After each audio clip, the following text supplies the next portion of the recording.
we could all rise for the Torah blessing.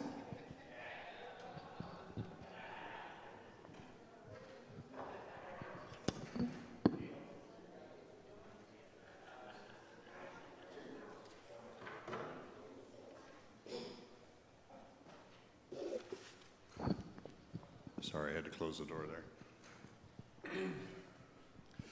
Baruch et Yahweh Hamivarach. Baruch Yahweh Hamivarach Le'olam Va'ed. Baruch Yahweh Hamivarach Le'olam Va'ed. Baruch Atah Yahweh Eloheinu Melech HaOlam Asher Bakar Banu Mikol Ha'amim V'natan Lanu et Torato Baruch Atah Yahweh Baruch Shemo Notein HaTorah. Amen.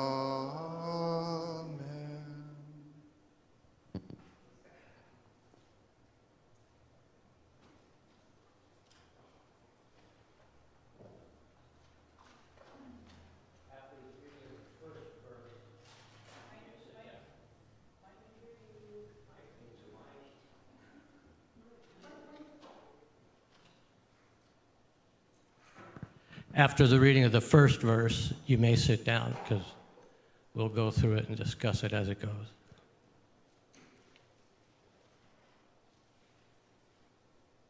Exodus chapter 18.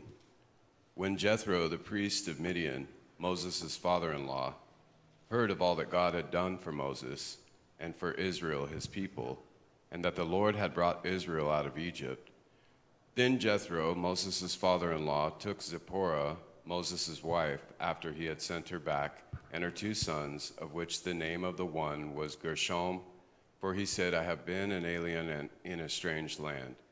And the name of the other was Eleazar, for the God of my father said he was mine help, and delivered me from the sword of Pharaoh. You may sit down. So this is the 17th reading of the Torah cycle, and it starts with now YITRO, Jethro, a priest of Midian. And when I read that, I was, okay, this is Yahweh's book, and we're talking about, at the very beginning of this Torah portion, a priest of a pagan other religion.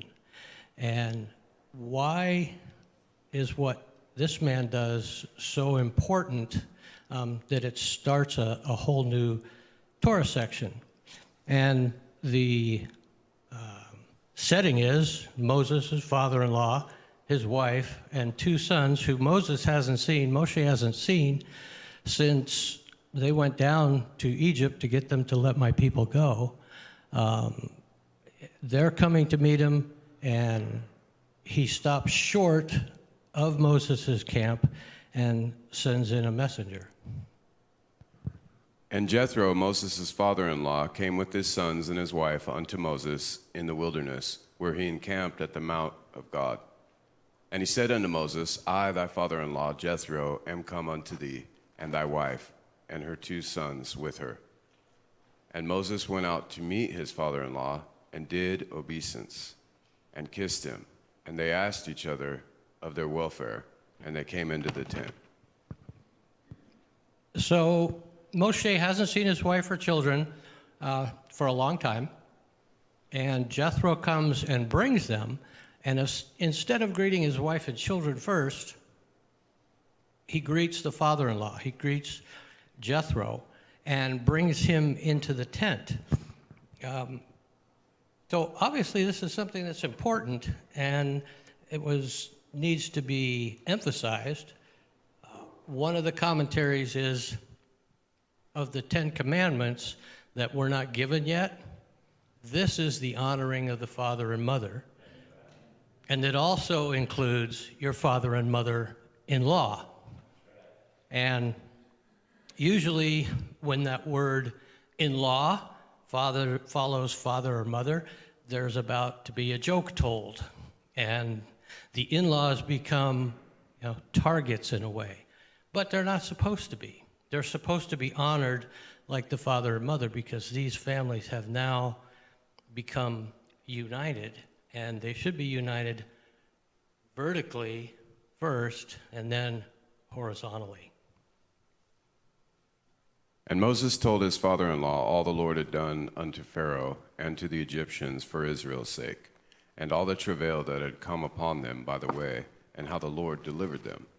And Jethro rejoiced for all the goodness which the Lord had done to Israel, whom he had delivered out of the hand of the Egyptians. And Jethro said, Blessed be the Lord, who hath delivered you out of the hand of the Egyptians, and out of the hand of Pharaoh, who hath delivered the people from under the hand of the Egyptians. Now I know that the Lord is greater than all gods, for in the thing wherein they dealt proudly, he was above them. And Jethro, Moses' father-in-law, took a burnt offering and sacrifices for God, and Aaron came, and all the elders of Israel, to eat bread with Moses' father-in-law before God. So Jethro comes, and he's bringing them to be reunited. You know, that would be something most in-laws and grandparents might be anxious to do after taking care of them for a few years, to bring them back to Moses. But the reason he's there, apparently, since there's no talk about the reuniting of the family again, the reason he was there as a priest of Midian was confirmation of what he had heard that Yahweh had done for the Israelites. He'd heard these things, but he doesn't know. Similar to people out there in the world that have heard about Jesus, Yeshua, the understanding, but it's not been confirmed to them.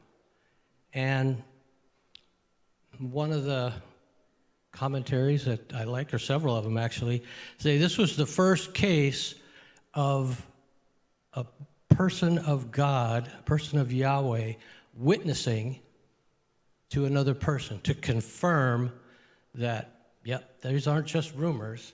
This stuff really happened. And he did it. And what was Jethro's response? Was he the first pagan conversion? Was he the first one that stepped across? Now that Yahweh has taken the people out of Egypt and shown what he has, he says, I know that your God is above all other little g gods.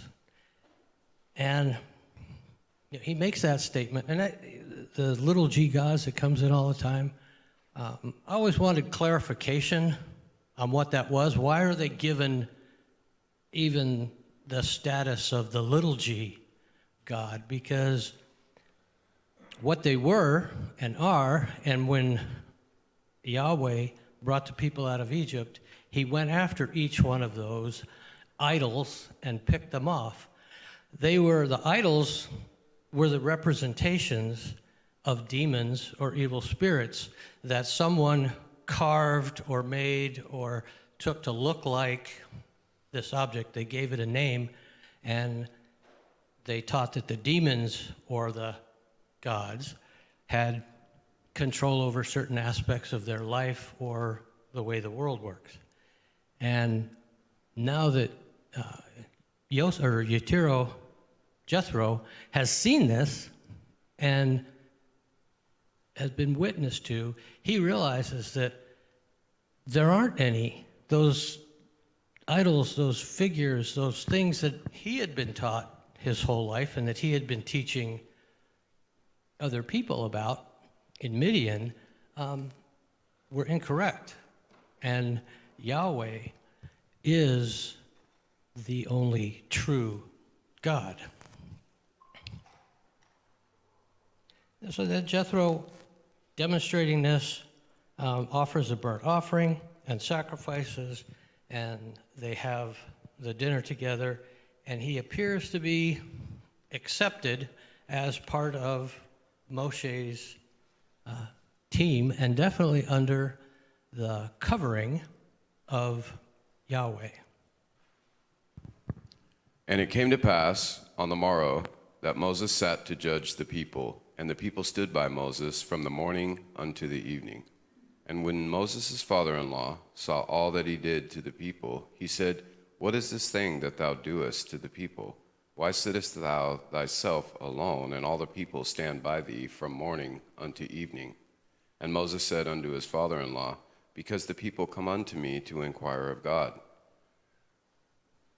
When they have a matter, they come unto me, and I judge between one and the other. And I do make them know the statutes of God and his laws.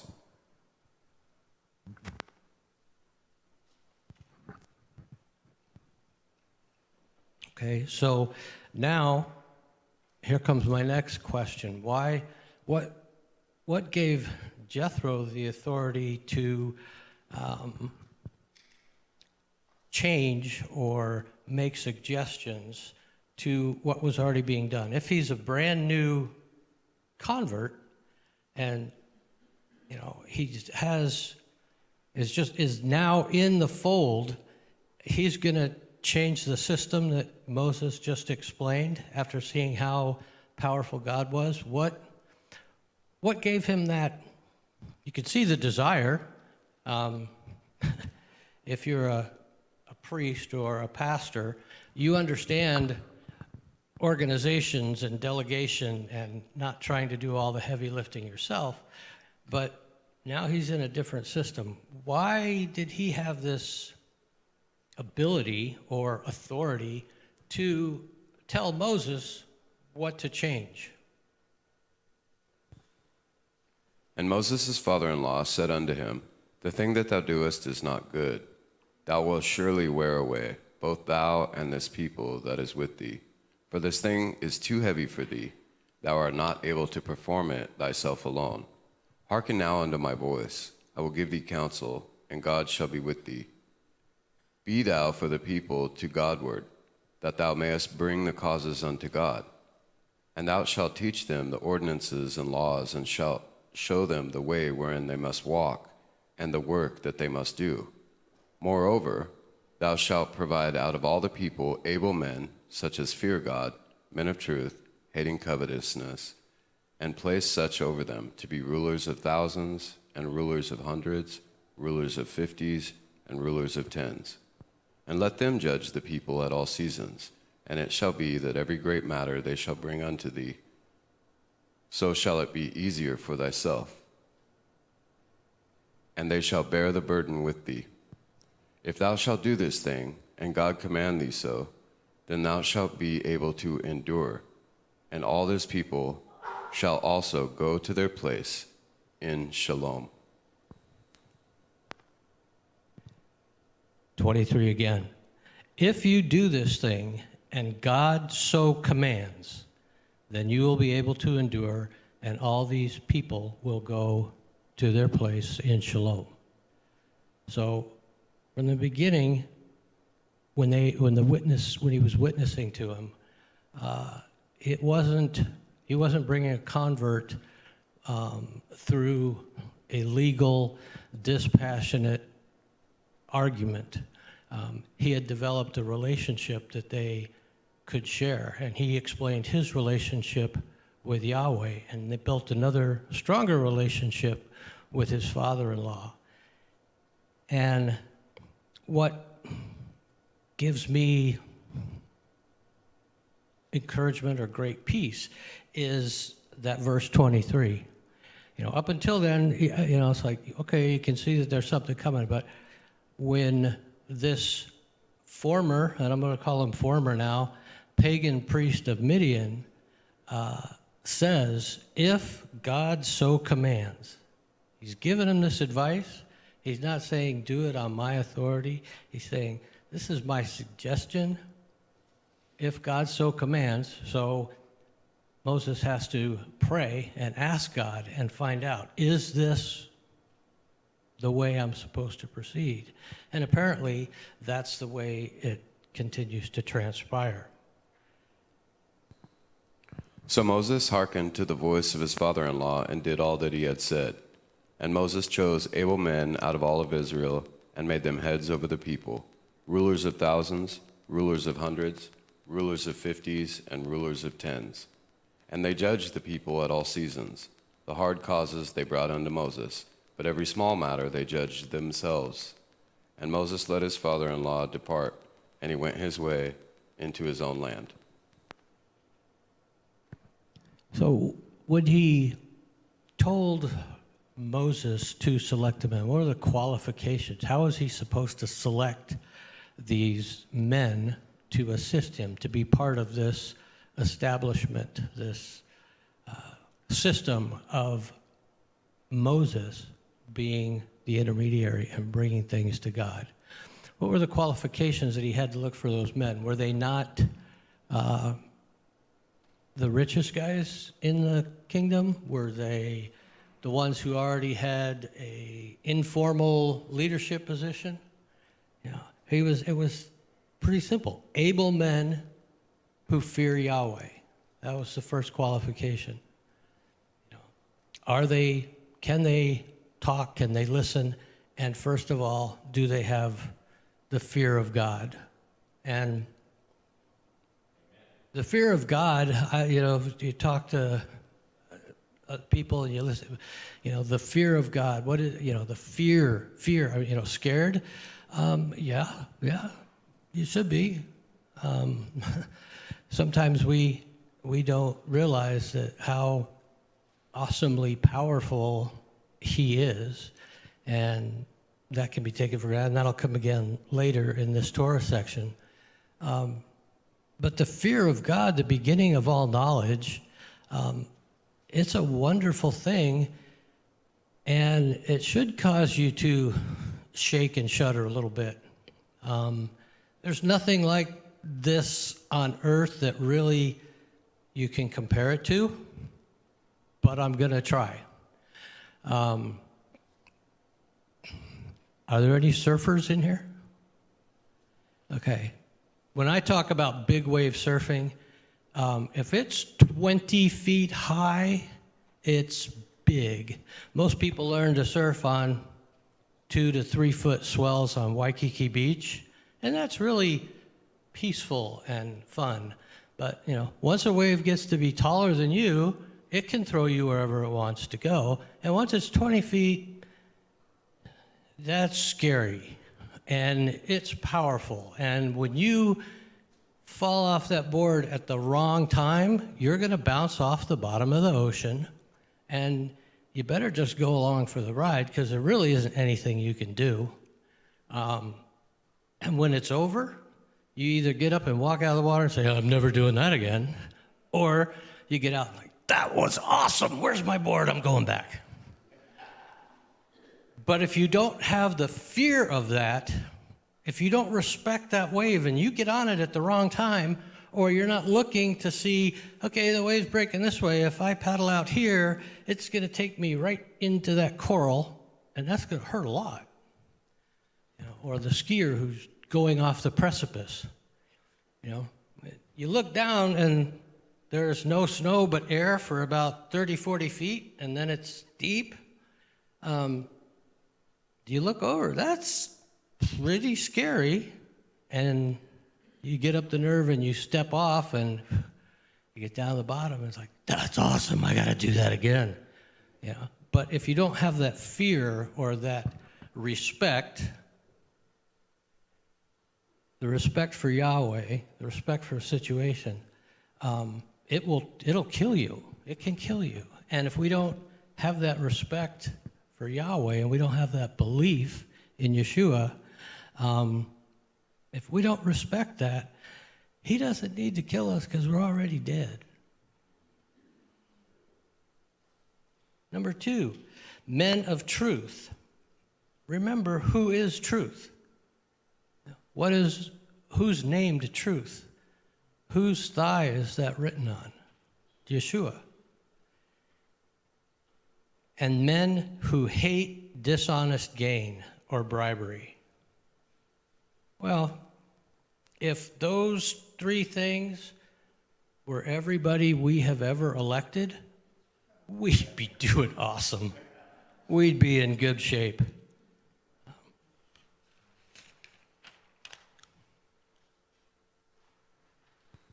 Exodus chapter 19. In the 3rd month, when the children of Israel were gone forth out of the land of Egypt, the same day they came into the wilderness of Sinai. For they were departed from Rephidim, and were come to the desert of Sinai, and had pitched in the wilderness. And there Israel camped before the mount.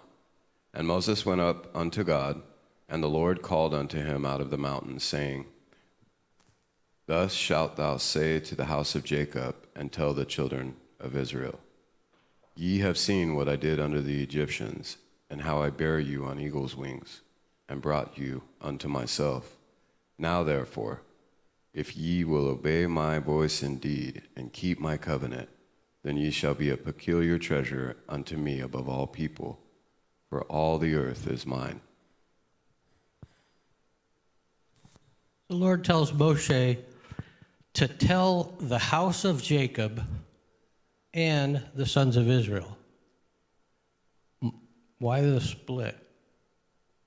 Why the house of Jacob and the sons of Israel? The house of Jacob includes all those sojourners that were traveling with them, the whole camp, the group, the newly converted, the separation, the house of Jacob and the sons of Israel. So here's another unification point. If they obey this and obey my covenant, they shall be Yahweh's own possession among all people. And ye shall be unto me a kingdom of priests, a holy nation. These are the words which thou shalt speak unto the children of Israel. His own possession. If they follow the instructions, the Hebrew word is, and forgive my pronunciation, segula, which is more related to a special treasure or a beloved treasure or a particular treasure, the one thing that he has valued through his entire kingdom, be it conquest or things that he had found, dug, come across, a single gem or this one particular item, that was the segula of the king. And the Lord is telling the Israelites that if they do these things, he will become that one special treasure. We will become that one special thing that king or kingdom keeps forever. And typically, this is the kind of thing that is passed down, usually through the firstborn and the wedding, and this becomes the engagement ring or the betrothal or the bride price or whatever this most prized possession is. The oldest would be able to take that and pass it on down. So if we're that prized possession, we have the ability to pass it down many times over during our life. And you shall become a kingdom of priests and a holy nation. That's what he wants for us. That he wants to see us become the holy nation so that he can adore his segula or his prize, his special treasure. And we do have the opportunity to not only work towards being that, by faith in Yeshua, we come more of him and less of me, closer and closer each time. But we also have that ability to make this special gem, this priceless diamond, bigger and to have more of it. And unlike treasure the way we see it, when we spread this love out, when we spread this treasure amongst each other, it doesn't take away from our treasure. We're not worth less because there's more of us. We're not. We increase and we get more of that blessing. So it's a big charge to keep my instructions and keep my commands, but Yeshua tells us that through him and through study of him and meditating on his words, we will come closer and closer, and on the final day, he will take that elect and change us, and it will be just the way we are, not something that we have to fight to come close to, that we have to push out of our minds, all those things that tie us to the earth. And Moses came and called for the elders of the people and laid before their faces all these words which the Lord had commanded him. And all the people answered together and said, All that the Lord hath spoken, we will do. And Moses returned the words of the people unto the Lord. And the Lord said unto Moses, Lo, I am come unto thee in a thick cloud, that the people may hear when I speak with thee, and believe thee forever. And Moses told the words of the people unto the Lord.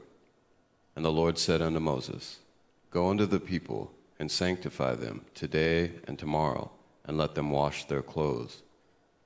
And be ready again the third day. For the third day the Lord will come down in the sight of all people upon Mount Sinai, and thou shalt set bounds unto the people round about, saying, Take heed to yourselves, that ye go not up into the mount, or touch the border of it. Whosoever toucheth the mount shall be surely put to death. There shall not a hand touch it, but he shall surely be stoned or shot through, whether it be beast or man. It shall not live. When the trumpet soundeth long, they shall come up to the mount. And Moses went down from the mount unto the people, and sanctified the people, and they washed their clothes. And he said unto the people, Be ready against the third day, come not your wives. And it came to pass on the third day in the morning, that there were thunders and lightnings, and a thick cloud upon the mount, and the voice of the trumpet exceeding loud, so that all the people that was in the camp trembled.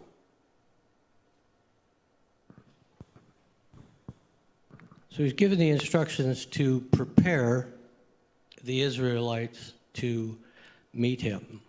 And the instructions are extensive, and it's 3 days long. As you compare meeting Yahweh or seeing him, what had these Israelites, what had they experienced in their past? It says that they've been out there now for 3 months, and they're instructed to bathe and wash their clothes.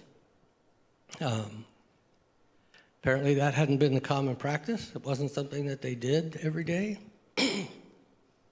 And then Yahweh has to explain to them, don't touch the mountain.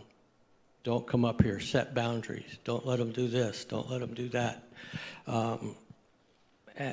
As they're preparing, what's going to, Moses knows, Aaron knows, they've been witness to this up front. They absolutely know, and they're charged with trying to explain this to how many people at this point in time? Quite a few that had left Egypt. And I just wondered, it correlates to preparing for the wedding. If you go, if you've been in public speaking or something like that, yeah, you prepare for that. But how much more preparation time goes into preparing for that wedding? Not in Vegas, okay? When typically there's been a wedding through, not only here, but through most of the history of this country, how long is that planned out? What do you have to do? Women are going like this, guys are going. You're told to show up, this is what you're gonna wear, and is there anything that you want in the music? And they go, what music? But the rest of the family the rest of the family is involved in this totally, and there's so many things that go into our preparation for that wedding. So when we talk about preparing to meet Yahweh, talk about having the fear of God as the beginning of knowledge and wisdom. How are they preparing it? Don't touch the rocks, and they look out there and go, those rocks look a lot like those rocks. That dirt looks a lot like this dirt. Why can't I touch this dirt? It looks the same to me. It's just now it's on the mountain. And, oh, I'm not even supposed to be there. I've got to back up a little bit further. This concept didn't just start right then, because when Moshe had his first contact with Yahweh, what was he told to do? Take off your shoes, for where you're standing is holy ground. So it wasn't a normal thing. It was different. The bush is on fire, but why take off his shoes? Because it's different.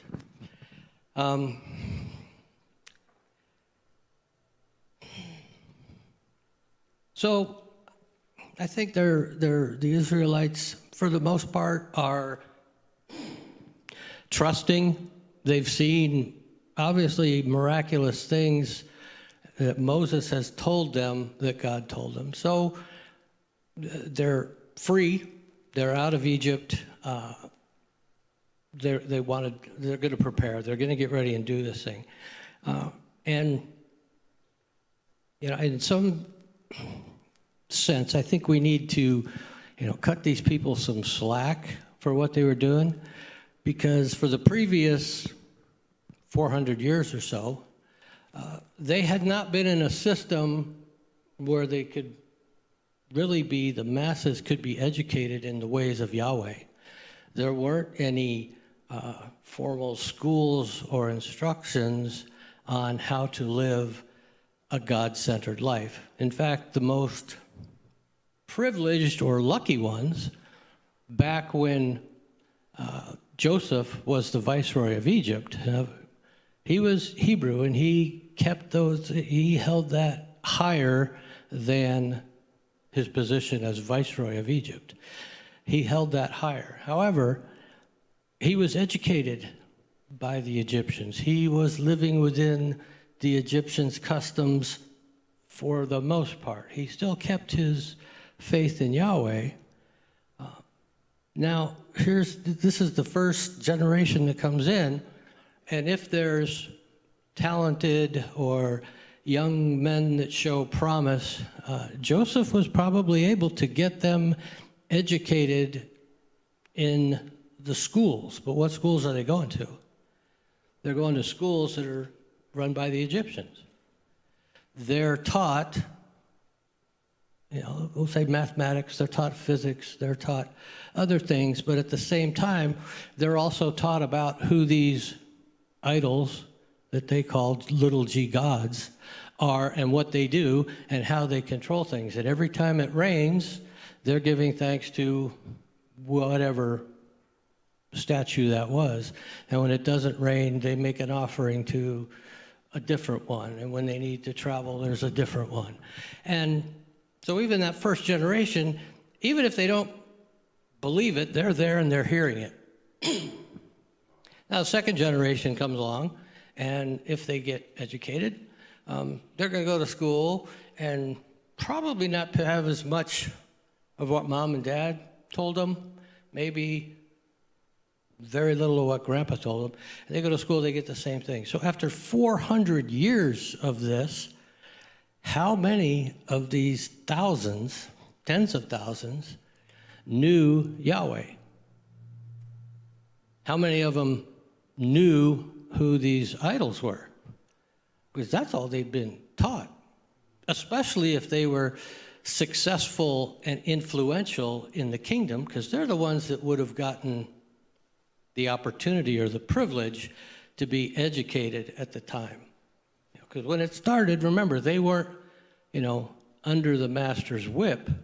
When they started in Egypt, they were privileged, and they became successful. Think about the older you are, the easier this will be.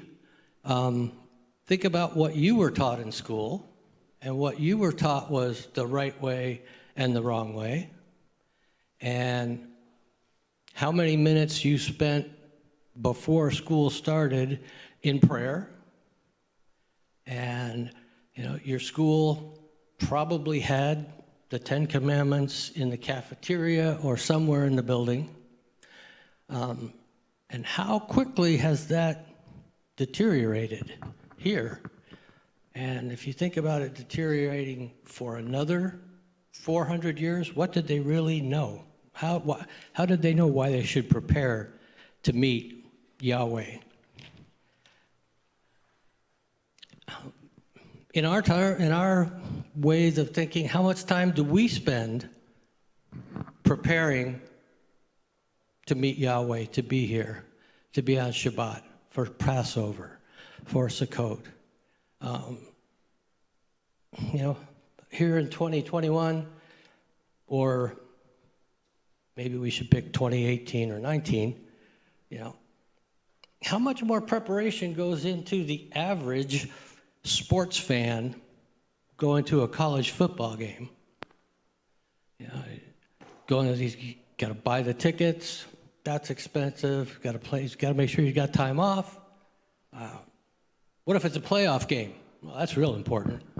Now I got to get not just my team jersey, but I got to get that jacket that goes with it, and be ready to go. What is a championship game? Okay, more money, more time, more preparation, more getting ready to go worship my sports team.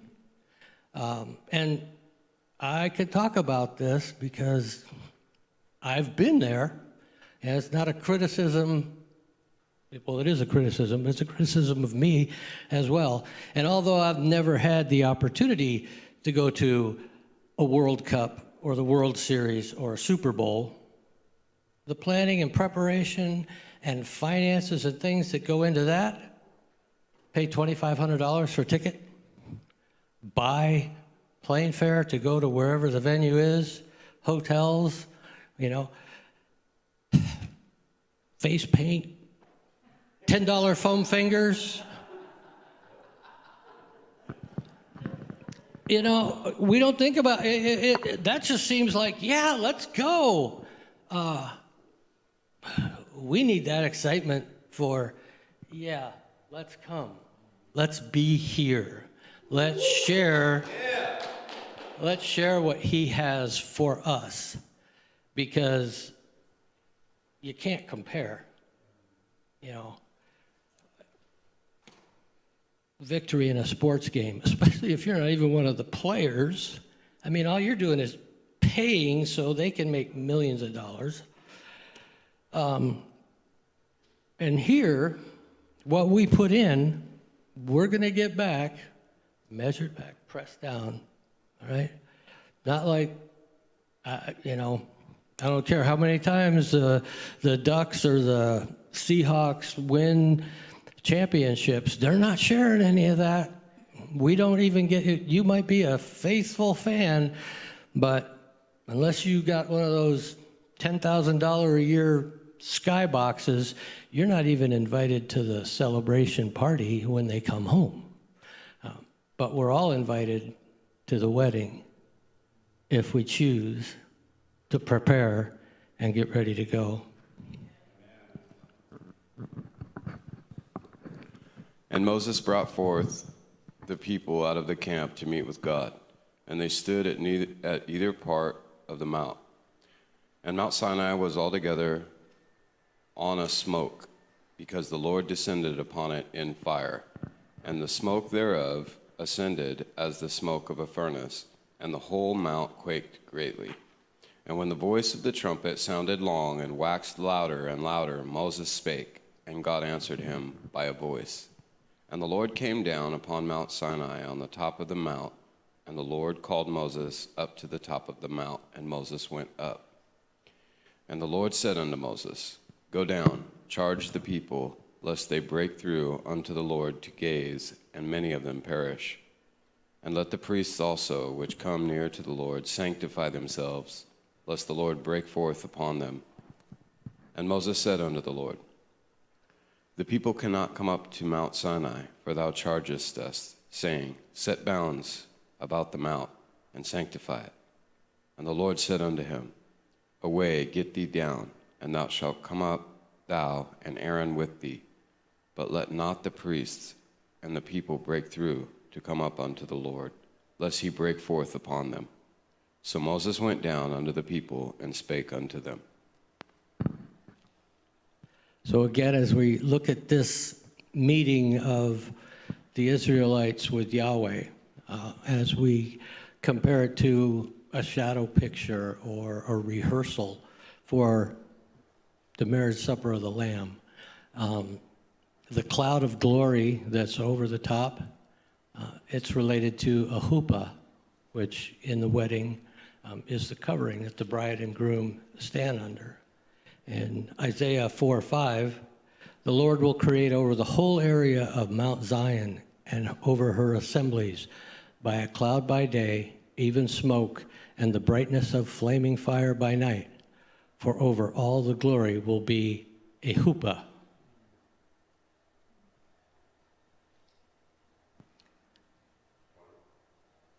Well, hold that thought. We've already talked about, if they will keep my commandments, then I will do this. In the traditional wedding, that wedding contract, or as we've changed it, the exchanging of vows, I'll do this, you do that. In the traditional, it was called the ketubah. It was the agreement, and it was read aloud to everyone that kept the husband and the wife on the same page. And as it is with all of Yahweh's instructions, the better we follow those instructions, the better we stay to the ketubah, the stronger the marriage will become, and the better life you will have. Interestingly enough, the ketubah, though, was not written by both parties. It was written by the husband and given to the wife. And it actually stipulated what he was going to do in the marriage. And it's the same thing that we receive from Yahweh, that he gives us this ketubah, and it's what he will do for his bride. And so very different from today. In fact, you brought up about the bride and so forth. The value of the bride has always been amazing. Today in marriages, the bride's family pays for the wedding and pays for all of the stuff going on. But if you go to a Hebrew wedding, it's different, because there's actually money that or things or whatever that is given to the bride and her family from the husband. And so it places great value on the bride.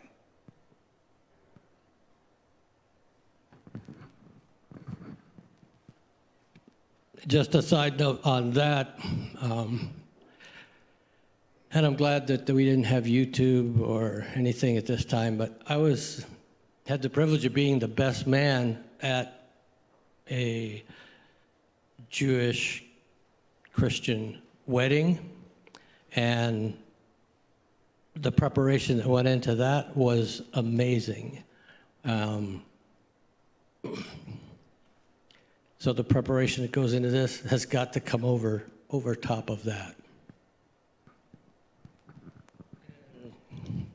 Gabriel left. Okay. Chapter 20, is that right? Yeah. And God spoke all these words, saying, I am the Lord your God, who brought you out of the land of Egypt, out of the house of bondage. You shall have no other gods before me. You shall not make for yourself a carved image, any likeness of anything that is in heaven above, or it is in the earth beneath, or that is in the water underneath the earth. You shall now bow down to them or serve them. For I, the Lord your God, am a jealous God, visiting the iniquities of the fathers upon the children to the third and fourth generations to those who hate me, but showing mercy to thousands to those who love me and keep my commandments. You shall not take the name of the Lord your God in vain, for the Lord will not hold him guiltless who takes his name in vain. Remember the Shabbat, to keep it holy. 6 days you shall labor and do all your work, but the seventh day is a Shabbat of Adonai your God. In it you shall do no work, you, nor your son, nor your daughter, nor your male servant, nor your female servant, nor your cattle, nor the stranger who is within your gates. For in 6 days Adonai made the heavens and the earth, the sea and all that is in them, rested on the seventh day. Therefore Adonai blessed the Shabbat and hallowed it. Honor your father and mother, that your days may be long upon the land which Adonai your God is giving you. You shall not murder, you shall not commit adultery, you shall not steal, you shall not bear false witnesses against your neighbor. You shall not covet your neighbor's house, nor shall you covet your neighbor's wife, nor his male servant, nor his female servant, nor his ox, nor his donkey, nor anything that is your neighbor's. And this Torah portion ends on the fourth of the commandments. However, depending on who printed the Bible that you're reading out of, some of them have differences. The Hebrew, and I'll just go through this quickly so we can finish. Number one is, I am the Lord your God. In the Catholic/Protestant, you shall have no other gods. In the Greek or Eastern Orthodox religions, you shall have no other gods. Number two, in Hebrew, you shall have no other God.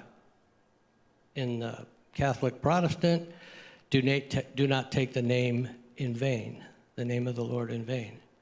And in the Greek Orthodox, do not make idols. So just in the first two, the way it's written, we can see the differences. We can see, somebody's got things mixed up. However, when you get through the 10, nothing, all three of them, nothing is left out. Some of them seem repetitive. Some of them, may cover one thing. One do not covers two of the other interpretations. But when you take them all in totality, if you do all of these, you're okay. You're keeping the word. All right, so we've got to end. This week I happened to catch a part of a show, Fixer Upper, and as the remodelers were taking the folks to buy the house through the house, they ended up in the master bedroom in the shower. And on the shower wall, it had every step of the way. And so at that time when they looked at that, they were touched because that were the wedding vows that the man had spoken to his bride. And he repeated his wedding vows to her in that moment. And he said, I will be with you every step of the way.